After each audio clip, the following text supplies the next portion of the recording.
மாண்புமிகு உறுப்பினர் முனைவர் திருமதி சௌமியா அன்புமணி அவர்கள்.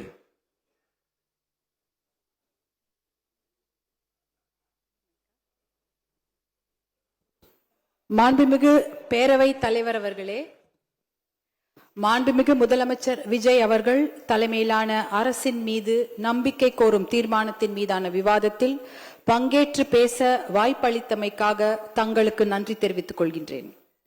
சமூக நீதி, ஜனநாயகம், சமத்துவம் என்பதுதான் பாட்டாளி மக்கள் கட்சியின் கொள்கையாகும்.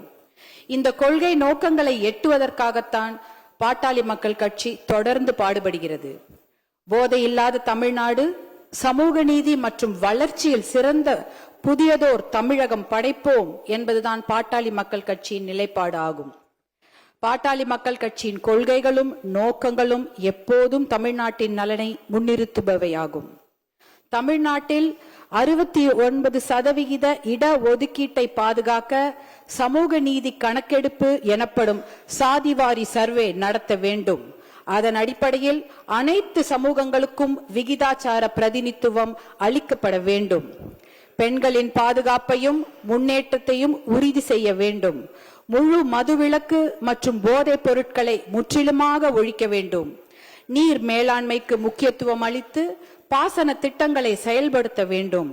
அனைத்து வேளாண் விளை பொருட்களுக்கும் விலை நிர்ணயம் செய்தல், கொள்முதல் செய்யப்படுவதை உறுதி செய்தல், உழவர்களின் வாழ்க்கை தரத்தை உயர்த்துதல், தரமான திறன் சார்ந்த கல்வி இலவசமாக வழங்கப்படுவதை உறுதி செய்தல், இளைஞர்களுக்கு அரசு மற்றும் தனியார் வேலை வாய்ப்புகளை உருவாக்கி வழங்குதல், தனியார் வேலை வாய்ப்புகளில் 80 விழுக்காட்டை தமிழக இளைஞர்களுக்கு வழங்க சட்டம் இயற்றுதல்,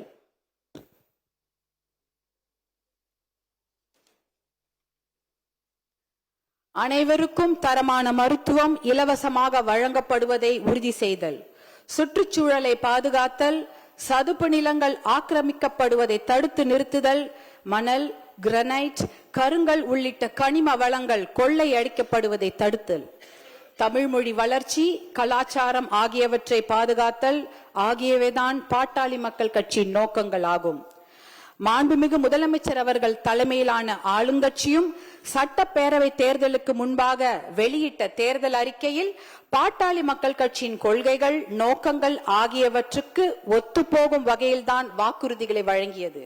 குறிப்பாக அனைத்து சமூகங்களுக்கும் விகிதாச்சார பிரதிநிதித்துவம் வழங்க சாதிவாரி சர்வே நடத்தப்படும், மகளிர் பாதுகாப்பை உறுதி செய்ய நடவடிக்கை, மது வணிகத்தை கட்டுப்படுத்த நடவடிக்கை, வேளாண் விளை பொருட்களுக்கு நியாயமான கொள்முதல் விலை, அரசு மற்றும் தனியார் வேலை வாய்ப்புகளை அதிகரித்தல், தனியார் துறை வேலை வாய்ப்பில் உள்ளூர் இளைஞர்களுக்கு 75% ஒதுக்கீடு வழங்கும் நிறுவனங்களுக்கு 2.5% GST மானியம், 5% மின்சார மானியம் வழங்கப்படும், நதிகள் இணைப்பு உள்ளிட்ட பாசன திட்டங்கள் செயல்படுத்தப்படும், சுற்றுச்சூழலை பாதுகாக்கவும் மணல் கொள்ளையை தடுக்கவும் நடவடிக்கை எடுக்கப்படும் என்று தமிழகத்தின் ஆளுங்கட்சியும் வாக்குறுதிகளை அளித்திருக்கிறது.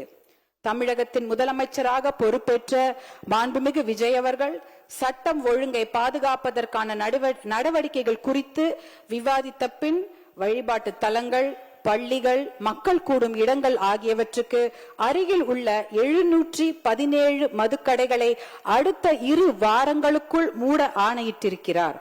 அந்த நடவடிக்கையை பாட்டாளி மக்கள் கட்சி வரவேற்கிறது, பாராட்டுகிறது. மது ஒழிக்கப்பட வேண்டும் என்பதற்காகத்தான் 40 ஆண்டுகளுக்கும் மேலாக நாங்கள் போராடி வருகிறோம்.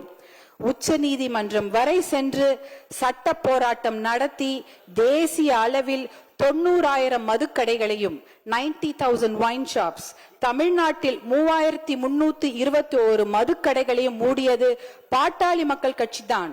தமிழ்நாட்டில் முழுமையான மதுவிலக்கையும் போதைப் பொருள் ஒழிப்பையும் மேற்கொள்ள அரசு நடவடிக்கை எடுத்தால் அதை பாட்டாளி மக்கள் கட்சி வரவேற்கும். மாண்புமிகு பேரவைத் தலைவர் அவர்களே, எனக்கு ஒரு ஆசை. என்னுடைய பேர குழந்தைகள் வளர்ந்து வரும்பொழுது போதை இல்லாத, மது பழக்கம் இல்லாத தமிழகம் உருவாகி இருக்க வேண்டும். அது என்னோட ஆசை மட்டுமல்ல, தமிழ்நாட்டில் இருக்கக்கூடிய அத்தனை பெண்களுடைய ஆசையும் அதுதான். போதை பழக்கமும் மது பழக்கமும் நம் இளைஞர்களை சீரழித்து கொண்டிருக்கிறது. நம்ம குழந்தைங்க வளரும் போது எப்படி வருவாங்களோ, ஒழுக்கமாக இருப்பார்களா என்பதே இன்று சந்தேகத்திற்குரிய ஒரு நிலைமையில தான் நம்மளுடைய தமிழகம் தள்ளாடி கொண்டிருக்கிறது. இது என்னுடைய ஆசை மட்டுமில்ல, எல்லாருடைய தாய்மார்களுடைய ஆசையும் அதுதான்.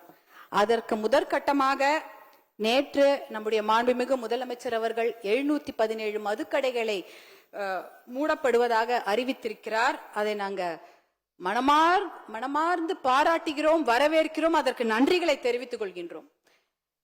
ஏன்னா நான் இந்த நேரத்தில் என் மீது அன்பு வைத்து பாசம் வைத்து என்னை இந்த சட்டப்பேரவைக்கு தேர்ந்தெடுத்த தர்மபுரி தொகுதி மக்களுக்கு என்னுடைய கோடானு கோடி நன்றிகளை இந்த நேரத்தில் தெரிவித்துக் கொள்கின்றேன். ஏனென்றால் தர்மபுரி மாவட்டத்தில் தான் மது பழக்கம் என்பது அதிகமாகவும் மது வணிகம் என்பது அதிகமாகவும் இருக்கிறது. பர் கேபிட்டா கன்சம்ஷன் என்பது தர்மபுரி மாவட்டத்தில் அதிகமாக உள்ளது. Per capita consumption of alcohol, அதாவது மது பழக்கம், தனி மனிதருடைய மது பழக்கம் அதிகமாக இருக்கும் மாவட்டம் எது என்றால் அது தர்மபுரி மாவட்டம். அப்படிப்பட்ட அந்த நிலையில் முதற்கட்டமாக நீங்கள் 717 மதுக்கடைகளை மூட உத்தரவிட்டிருப்பது அது மிகப்பெரிய ஒரு விஷயம். அது பெண்கள் எல்லாரும் அனைவரும் வரவேற்கிறார்கள்.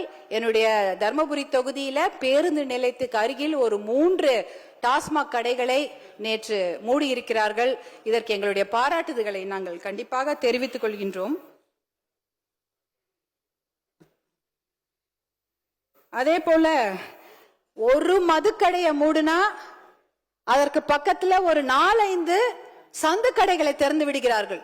அது தமிழகம் முழுக்க இருக்கிறது. தர்மபுரி மாவட்டத்துல அதை நாங்க கண்கூடாக பார்த்திருக்கின்றேன். நாங்கெல்லாம் வெறுத்து போயிருக்கிறோம். ஒரு கடையை மூடுனா பக்கத்துல 4 சந்து கடைகள் திறக்கப்படுகிறது. ஆகையால் நீங்கள் இதில் கண்காணிப்புடன் விழிப்புடன் இருக்க வேண்டும். ஏனென்றால் ஒரு கடையை மூடுனா அதை 4 கடைங்க திறக்கிறாங்க. அதை கண்டிப்பாக தடுத்து நிறுத்த வேண்டும். அப்படி இருந்தால்தான் நம்மளுடைய தமிழக இளைஞர்களை காப்பாற்ற முடியும். தமிழ் பெண்களையும் தமிழ் சமுதாயத்தையும் நாம் காப்பாற்ற வேண்டும். இதற்கு சஸ்டைன்ட் எஃபர்ட் தேவை, தொடர் முயற்சி தேவை. ஒரு கடையை மூடிட்டா மட்டும் பத்தாது. மது ஒழிப்புன்றது மிகப்பெரிய சப்ஜெக்ட். அதுக்கு எவ்வளவு நேரம் வேணா பேசலாம்.